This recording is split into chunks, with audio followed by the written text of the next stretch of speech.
This program is brought to you by the Vegetarian Society of Hawaii, a nonprofit organization dedicated to sharing with the community the many benefits of a vegetarian diet. Free monthly meetings include vegetarian experts found locally and on the mainland, quick and easy cooking demonstrations, and healthful and delicious food samples. Members enjoy an informative quarterly newsletter, social activities, and discounts at many vegetarian-friendly restaurants and health food stores. For an application, call 944-8344. That's 944-8344. Or visit our website at www.vsh.org.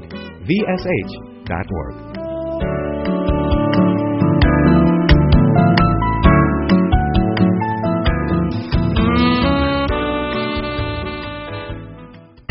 We'd like to welcome back news journalist Dick Allgire. Dick has been a member of and a good friend to the Vegetarian Society for many years. He's a veteran television journalist with over 26 years of experience as a reporter, anchor, and producer. He grew up in Salt Lake City and worked for nearly a decade at stations in Utah. He has worked in Hawaii since 1985 and has been at KITV, the Hawaii ABC network affiliate, since 1988.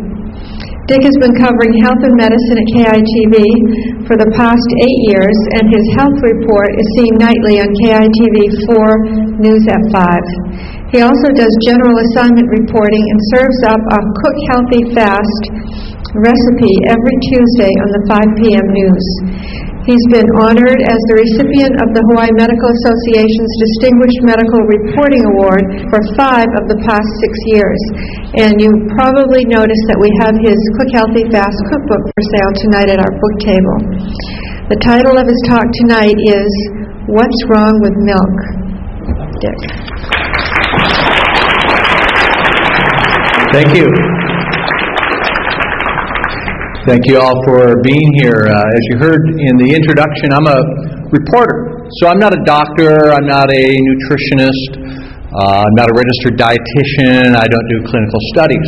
But what I do for my job is I find things out about medicine, and I know how to look and find reports, and distill that down and be able to communicate it. So what I'm going to give you here tonight is some of the information that I've discovered about milk, distilled and put in a simple way to understand. I'll tell you a little bit about why I come out here and do this.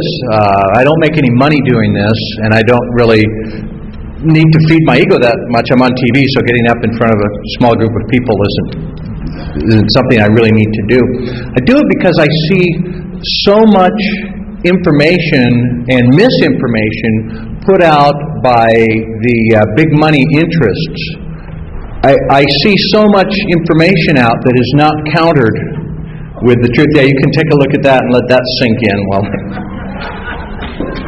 every time I go to the grocery store, just about every time at the checkout line, there's always a lady either in front or behind me. And this lady is like a middle-aged lady, and you can tell that she's trying to do the right thing for her health. She'll have a gallon jug of 2%, what she thinks is 2% fat milk, and maybe a couple of packages of yogurt. And this lady thinks that she's making her bones strong, and she thinks that she's eating a very healthful and nutritious food when she gets her yogurt. And I always feel like saying to her in line, do you know? And what I would tell her is what I'm going to present to you tonight. I don't have time to do it in line. It would be rude to pull some lady aside out of the supermarket line and say, don't eat that, it's not good for you. So I come out to try to spread the word, spread some information that I've found. So why do people drink milk? What's the reason that Americans consume milk? Calcium, of course, right? We've all been told that it's a source of calcium that you absolutely need, that you've got to drink your milk to get your calcium. And if you look on the internet, which is an interesting source of information, if you look at the pro-dairy pages on the internet, what you'll find is a lot of milk mustache ads and games and celebrities and, click on the cow and little trivia questions, but very little real scientific evidence. They don't cite any studies. They don't show nutritional analysis. If you look at the websites that urge you not to eat dairy products, you're going to find tons of scientific evidence.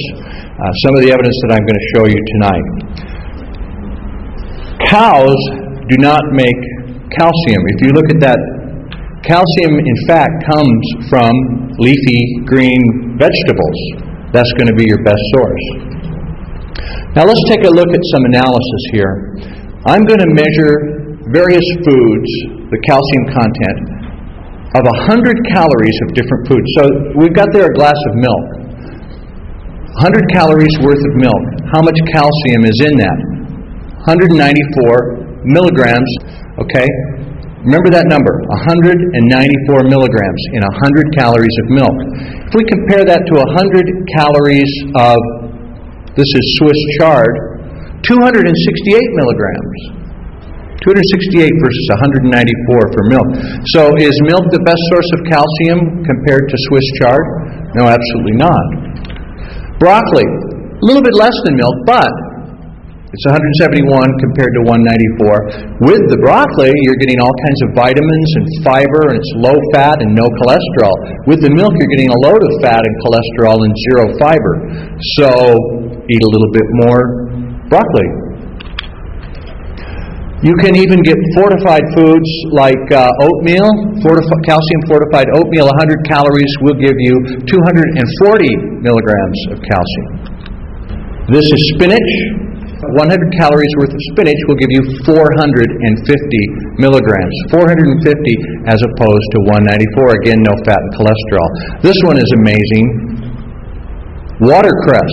100 calories of watercress contains, and this is according to the U.S. Department of Agriculture figures, 1,090 milligrams of calcium. So do you need to drink cow's milk in order to get your calcium? You can eat all kinds of leafy green vegetables, seaweed, anything green is going to be giving you a good source of calcium. Calcium content in an 8-ounce glass of milk as opposed to an 8-ounce glass of orange juice. The milk has 291 milligrams, 93 milligrams are absorbed when you drink it, as opposed to orange juice, 350 milligrams of calcium, 130 absorbed. So when they say drink 3 glasses of milk a day to get your calcium, why not drink 3 glasses of orange juice, which doesn't have fat and cholesterol? The dairy industry. Lies, lies, lies. Here's one of the biggest lies, and when I see the woman in the checkout stand with her allegedly 2% fat milk, 2% fat is 2% by weight, not by calorie. 2% fat milk gets 35% of its calories from fat. So 2% fat milk is not a low-fat product. It's a high-fat product. It's 35% fat. If I took a glass of water right here, it would have no calories, no cholesterol, no fat. It's just water. It's 0, 0. If I plopped in a big hunk of butter, if you drank that water, all of your calories would come from fat. Yet, by weight, it might be 2 or 3%. So that's a lie that the dairy industry tells you, is that 2% fat milk is 2% fat. It's 35% fat. Whole milk can be between 49% fat to 50% fat, up to 55% fat. Milk does contain some calcium. You're going to get some calcium if you eat dairy products. But does that protect your bones? Does it ward off osteoporosis? Does it ward off hip fractures? Well, there's an ongoing study, probably the largest epidemiological study ever done, called the Nurses' Health Study. It's been ongoing at Harvard, and they've been following thousands of nurses over many, many years. And they watch what they eat, and then they look at what happens to them. And here's the actual reference. And anytime I cite studies here, there are references. I'm not putting them all up because it's kind of boring, but just believe me that they're here, and I could make them available to you if you wanted to see them. But this is the actual study that was published in the American Journal of Public Health. They found no evidence that drinking milk protects bones. So in all these nurses that were drinking milk, the ones that drank milk didn't get any protection. Those who got calcium from milk, according to this study, had more fractures compared to those who didn't drink milk. The study even said milk is a risk factor for osteoporosis and weak bones. Absolutely contrary to what the dairy industry tells us. Why is that? If it has calcium, why doesn't it protect your bones? Because animal protein is high in a kind of protein building block known as sulfur amino acids. Sulfur amino acids. Steak has sulfur amino acids. Cheese, milk, fish, chicken, any type of animal protein has these protein building blocks that contain sulfur, which is the building block of sulfuric acid. You acidify your blood. Your blood has to be alkaline. And what happens is when you take in all this milk and you take in all this cheese and you eat all this steak and you eat all this chicken, is your body gets acidic. And it has to be alkaline. So it takes calcium from your bones to neutralize the acid. So you're actually losing more calcium, they found, when you drink milk than you're able to hold on to. So drinking milk actually helps dissolve your bones, according to this study. Now, taking high doses of calcium, that doesn't slow bone loss because you don't absorb very much of it. The body regulates the absorption of calcium. So if you ingest, say, 800 milligrams of calcium, you may absorb just 15% of that. It's more important to keep the calcium you have. If you eat calcium from leafy green vegetables and a vegetarian source, you need less and you hold on to it. It's also important to exercise, not to smoke, not to drink caffeinated beverages. The studies show that the countries with the largest intake of dairy products have the highest incidence of osteoporosis. They don't tell us that in the milk ads, in the milk mustaches, when they tell us that we need to have strong bones, that countries with the largest intake of dairy products have the highest incidence of osteoporosis.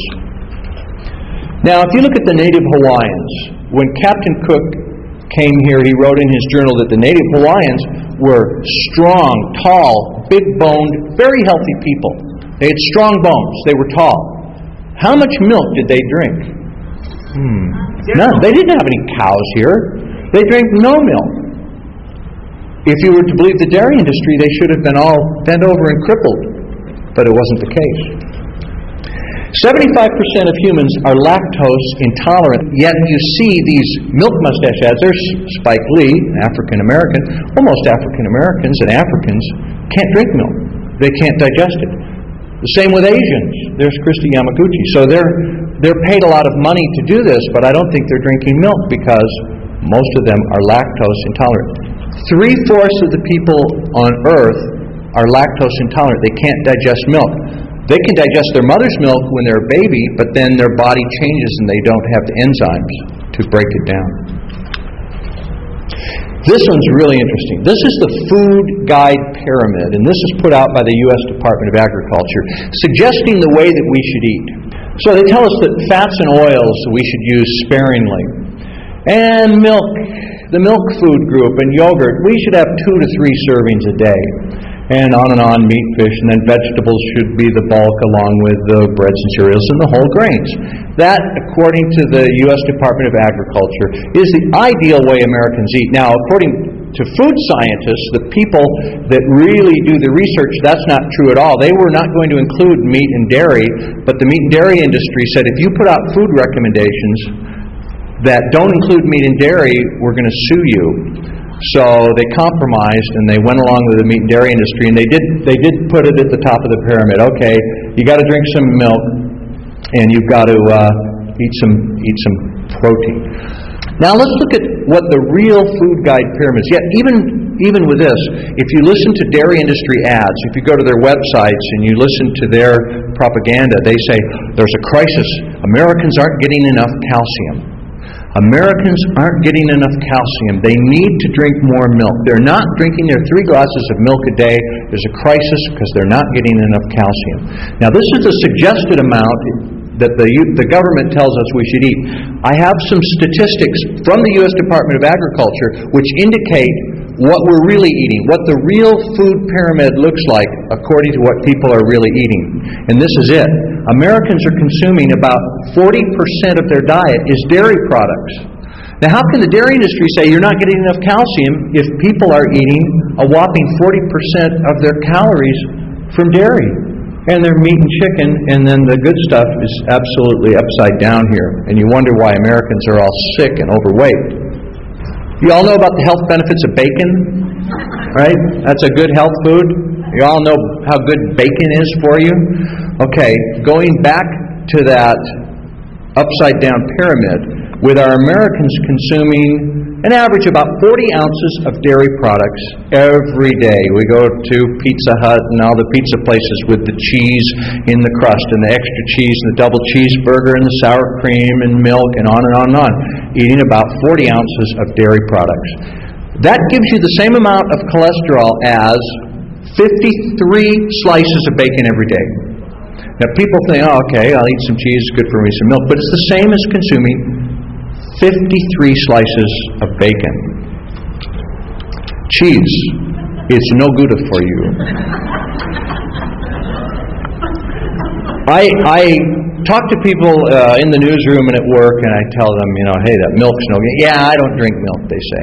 I don't drink milk. I don't like it. I know it's no good, but I really like cheese. I eat cheese. Well, if you're eating cheese, you're eating milk, because to make a pound of cheese, it takes 10 pounds of milk. So you're just getting 10 times the milk when you eat cheese. 10 times the bad stuff. Let's look at the fat content of cheddar cheese. 74% fat.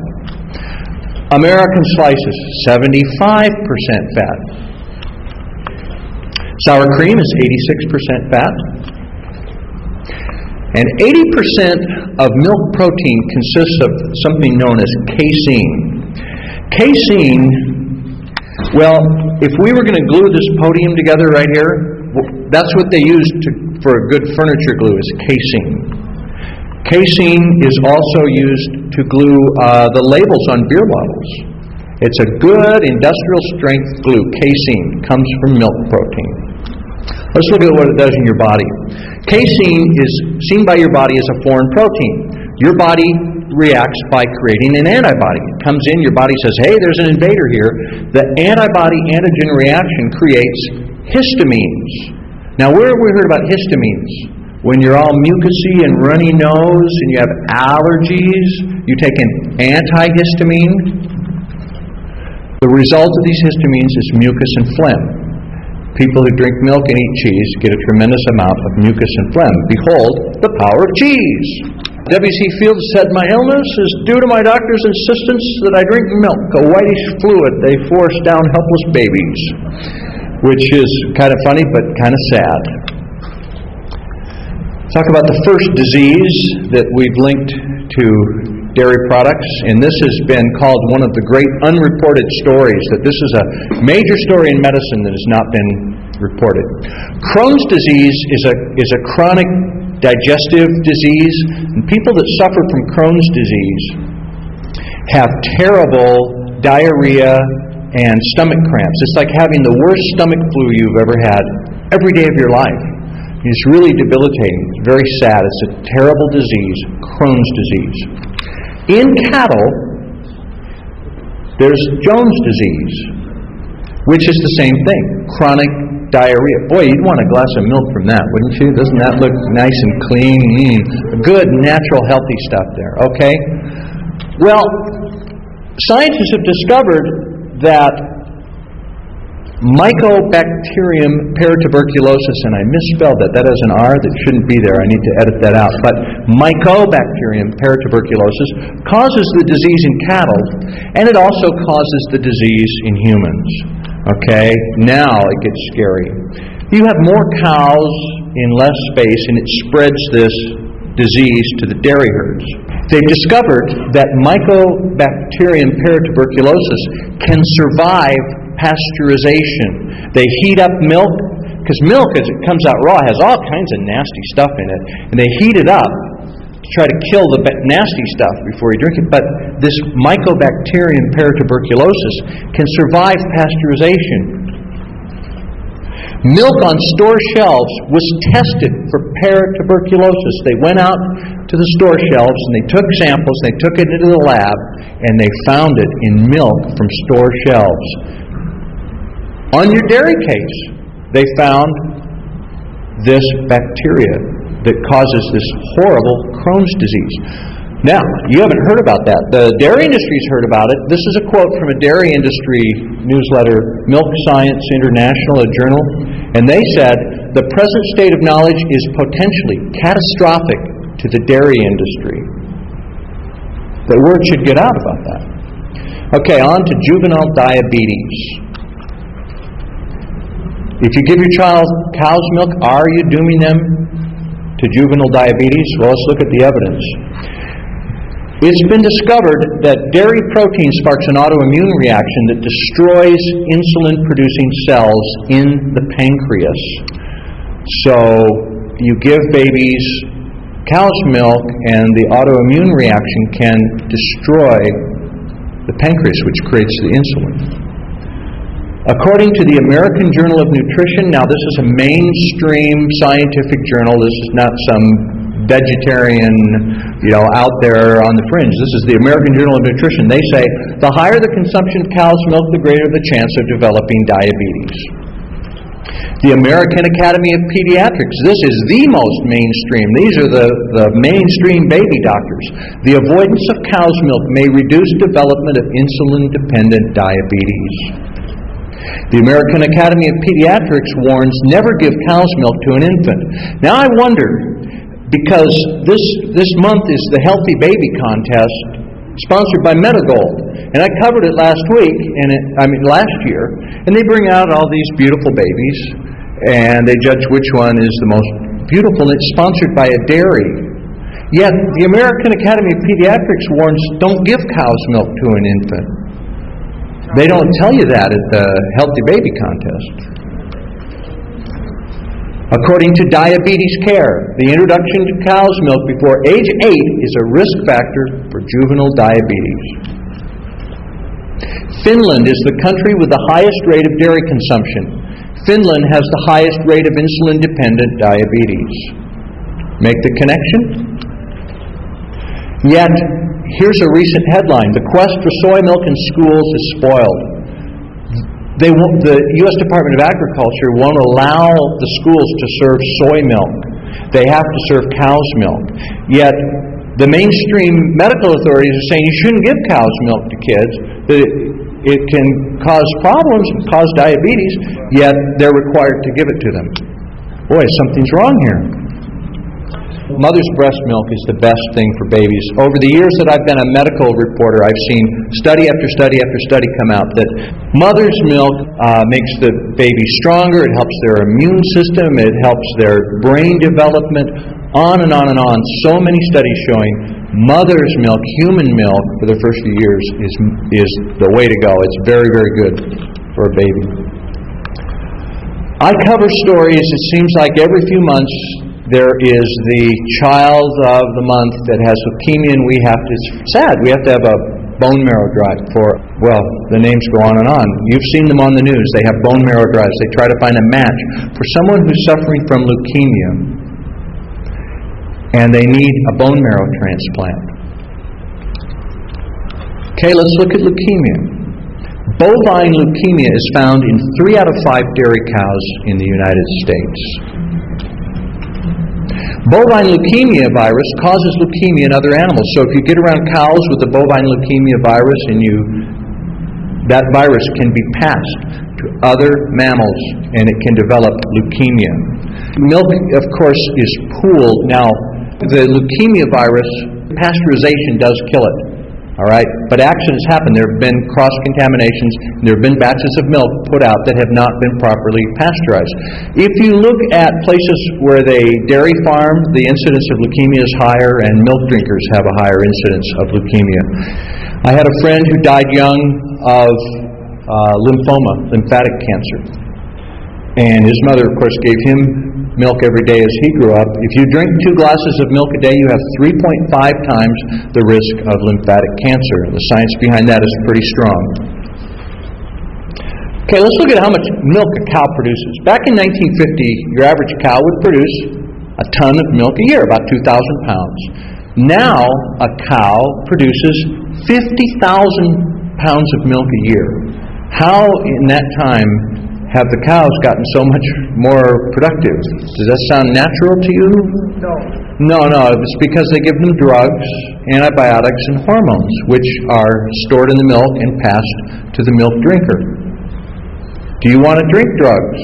Do you want to drink antibiotics? And you know, most of the antibiotics produced in this country go to our animals because they're in conditions that are so appalling and so tight that they get sick a lot, so they try to keep them well with antibiotics, and it goes into the food chain. Bovine growth hormone, that's another reason cows produce so much milk. Is that something you want to be drinking? Bovine growth hormone. And here's a scary one, insulin-like growth factor, IGF-1. IGF-1 is a powerful growth hormone. And nature puts a little bit of that in mother's milk because a baby starts out as a little infant and needs to grow up to be a big, strong man, right? Or a nice, big lady. In cows, nature puts a lot of IGF-1 because a little baby calf has to grow up from 70 pounds to about 600 pounds. Bovine IGF-1, here it is identical to human IGF-1. It's the same thing.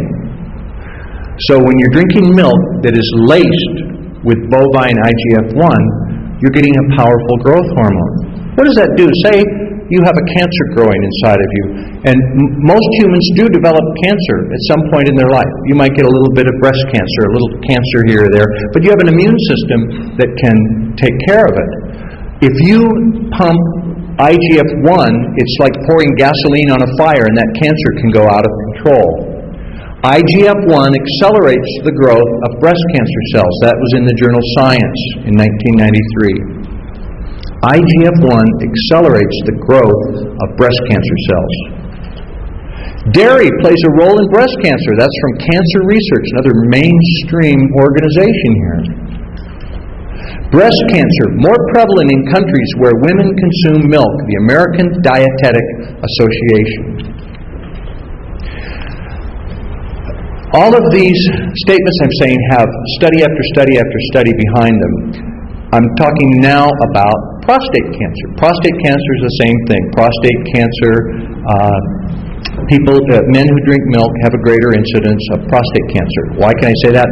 Here's the fine print. All of these studies, I just put up a few of the pages and pages of studies that link milk and dairy products to prostate cancer. The breakdown of galactose produces a carcinogen. So that lady in the line with her yogurt thinks she's eating a health food? Wow. Ovarian cancer is linked to galactose. Women who eat yogurt every day have a 7 times greater risk of ovarian cancer. It's just rotted milk. It's not some health food. Cataracts. Lactose breaks down into glucose and galactose. And there's a byproduct there that they now know is linked to cataracts. Back to the Healthy Baby Contest. Right here it says, got sick kids? Well, milk has been blamed for runny noses, frequent colds, bronchitis, intestinal distress, and ear infections. Ear infections is a big one. There's so many kids in America get these painful ear infections, and the doctors just constantly load them up with antibiotics when all they need to do is take them off the milk. This is an actual picture of an ear infection. There's a bulging eardrum filled with pus right there, and the poor child is in pain and crying. There's a strong link between milk and ear infections. That comes from the Annals of Allergy, the mainstream allergy research journal. 80% of ear infections improved when children stopped drinking cow's milk, again from the Annals of Allergy. So they take the kids off of cow's milk, the ear infections clear up. On to heart disease. Studies show the food most correlated to coronary death is milk.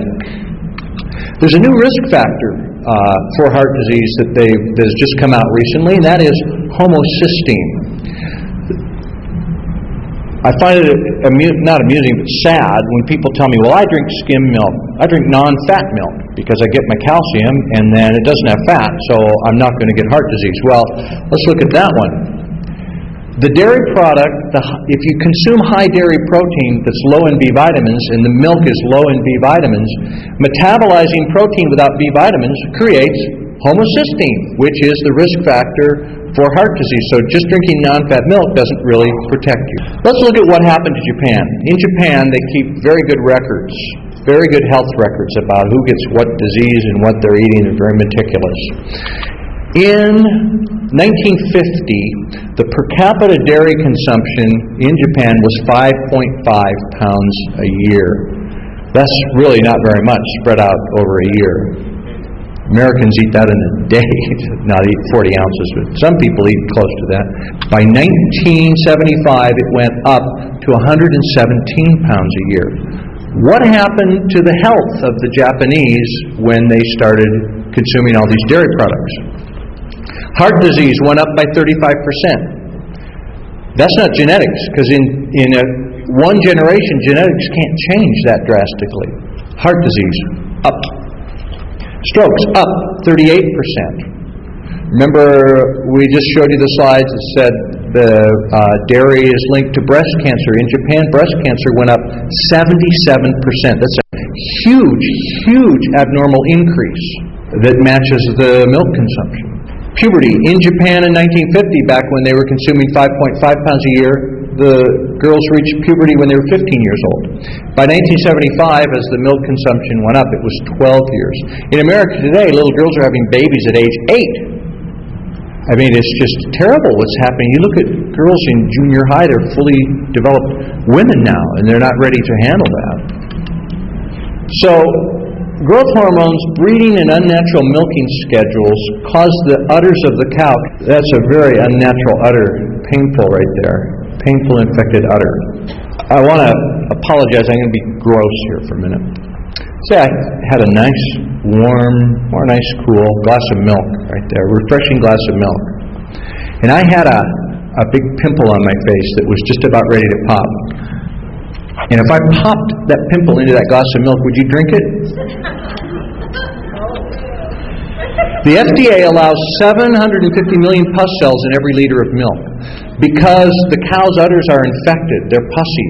And they cannot produce milk without getting a certain amount of white blood cells, pus, into the milk. So when you're drinking milk, yum. Remember I told you, behold the power of cheese? One slice of American cheese can contain 468 million pus cells. And a pound of cheese may contain 7.5 billion pus cells. Yum. The pesticides concentrate in fat, so as it goes through the food chain and the cows eat the pesticides, it's stored in the fat. People say to me, you're a vegetarian, you eat vegetables, they spray the vegetables, you're getting a lot of pesticides. Actually, you can wash them off, the vegetables, but you can't wash it out of the milk where it's stored in the fat of the milk. The FDA tested some milk and they found 51% of the samples they tested had drug traces, so drink your drugs in the milk.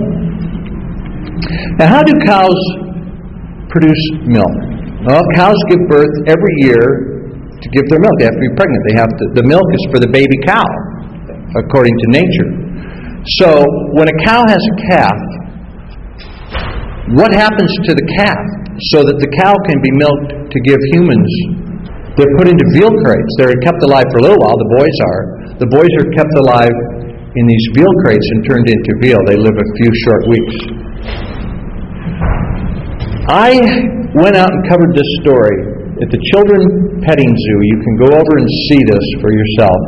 I was covering the Lonnie Moo. The local dairy has their cow, that's their mascot, and they were going to name the cow Lonnie Moo. And they had some children come up with names, and they had this girl named the cow. And when this 11-year-old girl came out, they gave her a year's supply of milk. She was about as big as me. She's 11 years old, and I swear to God, she weighed probably as much as me. She was as tall as me because she grew up on milk. She had all those growth hormones. 11 years old, hulking young woman. But as I watched the ceremony, I kept my mouth shut. I didn't say anything. I just covered it and did the story straight and didn't bring any of this up. But I noticed on the walls of the petting zoo, this idyllic scene. They show a pasture with all the happy cows out there. We're going to get to give milk. We're here in the green pasture with the trees. We're having a lovely time being dairy cows. This is what a dairy really looks like. I don't see the trees or the happy cows.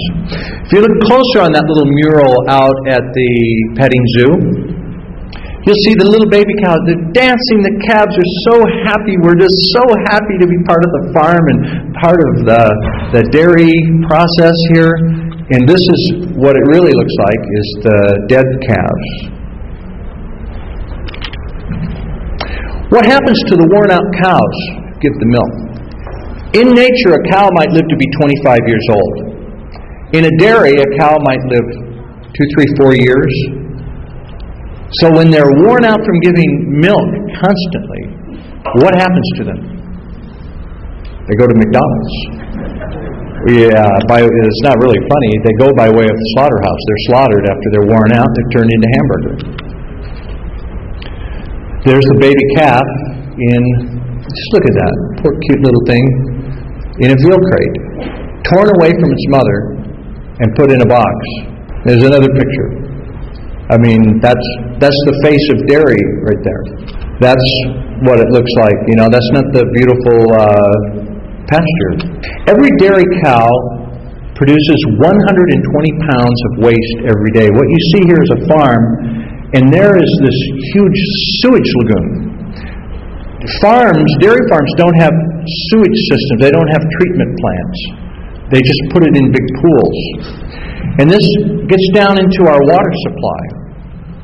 And the runoff from dairy farms is literally poisoning our water supply. You think it just happens on the mainland? There's the filth lagoon out at Waimanalo. I was swimming on the beach one day at Waimanalo after it had rained, and the ocean water wasn't blue, turquoise, beautiful Hawaii water. It was brown. And I didn't know why is the water so brown? It was because the dairy cesspool, it overflowed into the ocean.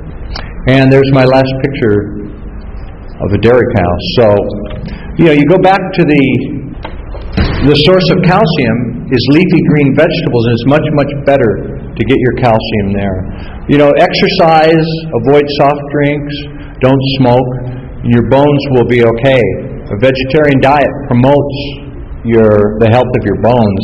Just as a personal testimonial, I gave up all dairy products about 12 years ago.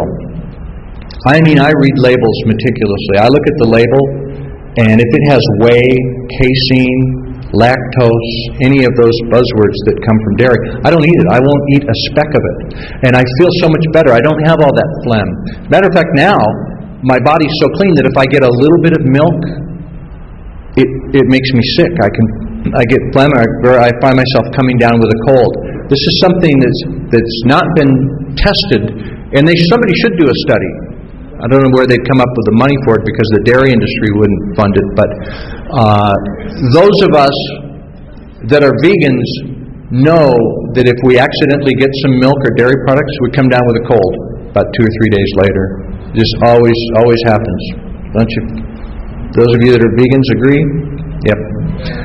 Okay, so that's my story. I don't think milk does a body good.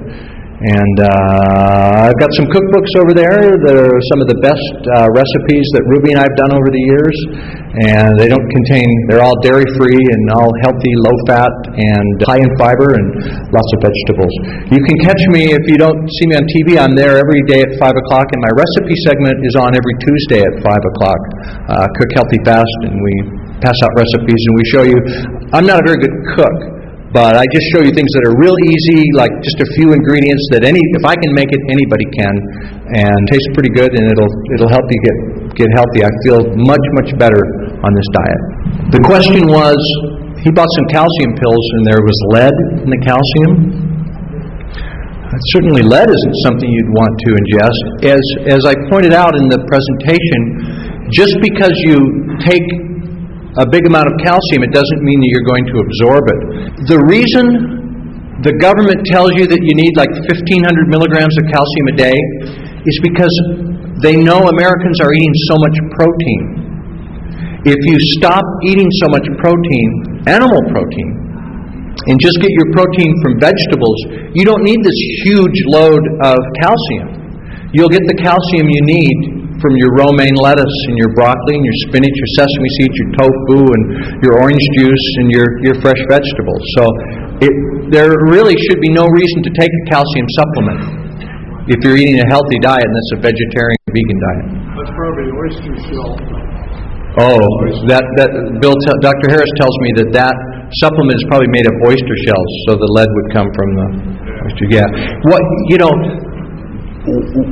Why would you think it would be natural that you would need, in order to be a healthy human being, to ground up oyster shells and take them? I mean, that's not, human beings didn't evolve gnawing on oyster shells.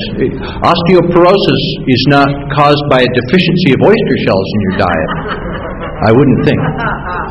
Whey is from milk.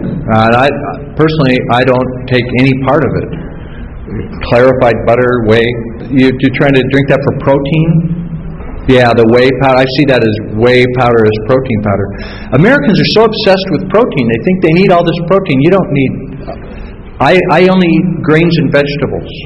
Do I look like... I surf, I do triathlons, I can go run 5 miles. You don't need that much protein. You only need a little bit of protein every day. So you get all that and that's a whole other lecture that we've all done before, but you just need a little bit of protein. So no, you don't need whey. My average diet. Okay. I make a product called Gee Whiz. It's a can of Great Northern beans, or any white beans, cannellini beans, any kind of white beans. 3 tablespoons of tahini, which is sesame powder. 6 tablespoons of nutritional yeast, a half a cup of roasted bell peppers or pimentos, a little bit of salt, a little bit of onion powder, 3 tablespoons of lemon juice, a little bit of yellow mustard. I put that in a food processor and it makes a cheese spread. It's very low in fat, it's very nutritious. I call that Gee Whiz. I always keep a Tupperware container of Gee Whiz in my refrigerator. So when I get up in the morning, here's what I eat. I have the best wife in the world. My wife gets up and she makes me whole wheat, whole grain toast with Gee Whiz spread on it. And then she cuts up fruit, like a half a papaya, some kiwi fruit, either some cherries or cantaloupe or Korean melon. So 3 or 4 types of fruit, like 5 servings of fruit for breakfast. So I eat a piece of toast, a little bit of vegetable fried rice, and this toast for my breakfast. For lunch today, I went to Pho Saigon, the Vietnamese restaurant on Keomoku Street. I had stir-fried vegetables and tofu with jasmine rice. Today for dinner, I had vegetarian spaghetti sauce over pasta with Eve's brand veggie sausage. And then tonight, I'll eat some air-popped popcorn with a little bit of hot pepper and Bragg's aminos on it. So I'll make wraps out of spinach tortillas with romaine lettuce and a little vegan salad dressing, and I'll throw in some brown rice and some vegetarian chicken or turkey. I eat a lot of veggie chili. I eat a lot of Thai food. So basically every morning, I also have a glass of juice from the juice man.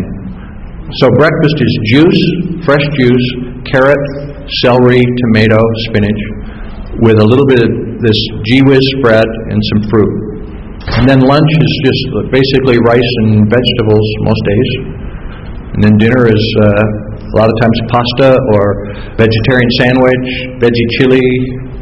Pardon me? I don't drink coffee, no. Oh, the wheat? Gluten? I don't have a problem with gluten. I don't know. Some people do, but I don't. So it's always best if you're eating whole wheat and whole grains. That's probably the worst thing in my diet is processed grains, because I'll eat spaghetti and pasta that's been processed. So that's my shortcoming. Is whey protein from the? It's one of the protein components in the milk. Yeah, if there is dairy, and if you look, so many foods have casein or have whey or have. I used to eat this cheese that I thought was this vegetarian cheese, right? No dairy. It has lactose in it, so it's in so many products. You really have to be very careful. Colostrum. Milk is, cow's milk is the lactating secretion of a barnyard animal, right? And colostrum is the first secretion that comes out, just the raw stuff. And it's good stuff for a calf. If you're a baby infant, when it comes from your mother, it's great stuff for a baby. But, mixing species body fluids is just... I mean, they were on, your children were on breast milk for 1 year, and then what? The nutritionist said go to cow's milk? The pediatrician? Because the information that he got, the training that he got, was paid for probably by the dairy industry. The American Dietetic Association, the nutritionist, most of the educational material they get, all the glossy pictures and all the information comes from the dairy industry, because the dairy industry has billions of dollars. And so they're training the people that are telling you. They're not trained in nutrition at all. But they're given some glossy handouts from the dairy industry. So that's why. But they're getting smarter. Now the Academy of Pediatrics says don't give cow's milk to them. One more right here. Oh yeah, thanks, I forgot. That's how I was going to end the thing. I was like, what do I use on cereal? There's soy milk. There's Rice Dream. And all the stores have it now. It's great stuff. You can go to Foodland and Safeway and all the Star Market, and you can get soy milk. For me, soy milk is a little thick and brownish. I like Rice Dream. Rice Dream is good stuff. Try that out. I mean, put that on your cereal. You can make soups out of it. It's good stuff. And it's got calcium in it, too. Carrot juice? Yeah, I drink carrot juice every day. Loaded with nutrition. Do this. Put a carrot out on your counter here in Hawaii for a day or two. And put a glass of milk out on your counter here in Hawaii for a day or two. And see which one is more appealing after 2 days in the heat. The carrot might get shriveled a little bit, but inside it's still a carrot. That milk is going to be disgusting. Every time I say something about milk on TV, just at the end of a story, like we might do a story on juvenile diabetes, and I'll just turn to Gary Sprinkle and say, there's mounting evidence. There are some studies that show that this linking milk to diabetes. We'll get a letter from the dairy industry. You said this, and now and kind of a warning. We're watching you. So I gave this slide presentation to my news director today before I came here. I practiced it on him, and he was like, wow, I didn't know all that. So maybe I was hoping that he would go, wow, you should do some stories on some of that. I'm just trying to not cause too much trouble, because they're such strong advertisers that to put this over the air, you really have to be able to sit down. I've been talking for over an hour now.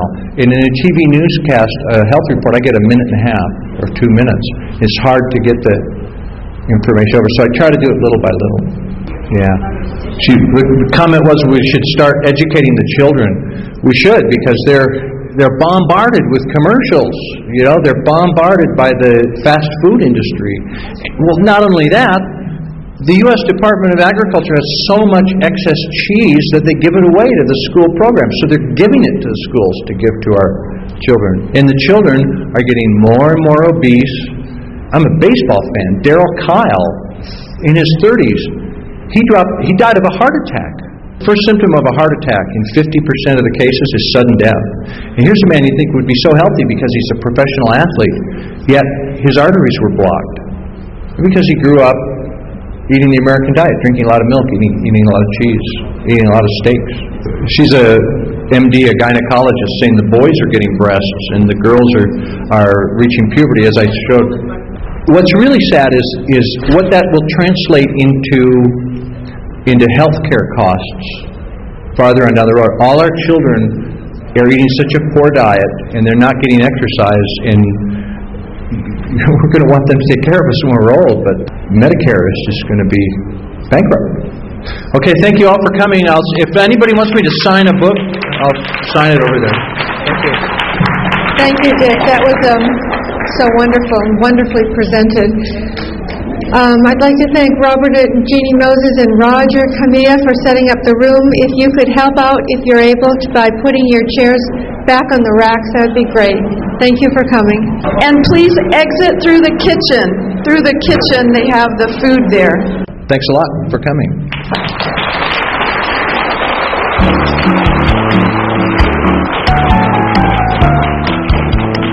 This program is brought to you by the Vegetarian Society of Hawaii, a nonprofit organization dedicated to sharing with the community the many benefits of a vegetarian diet. 3 monthly meetings include vegetarian experts found locally and on the mainland, quick and easy cooking demonstrations, and healthful and delicious food samples. Members enjoy an informative quarterly newsletter, social activities, and discounts at many vegetarian-friendly restaurants and health food stores. For an application, call 944-8344. That's 944-8344. Or visit our website at www.vsh.org. vsh.org.